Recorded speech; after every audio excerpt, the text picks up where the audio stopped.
Welcome to Santorini. Let me show you how we cook our stable pork. Join us at Raki Megalochori. Now we have the pork steak, it's 1 kilo, and we use only fresh herbs, oregano, a little pepper, and a little fresh pepper.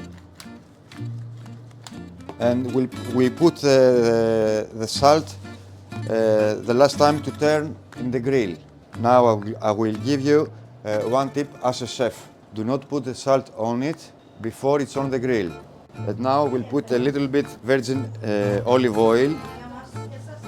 We take the steak and put like that. We need 6 minutes and after we flip it. And now we are in a final step and we'll put the salt and the steak is ready.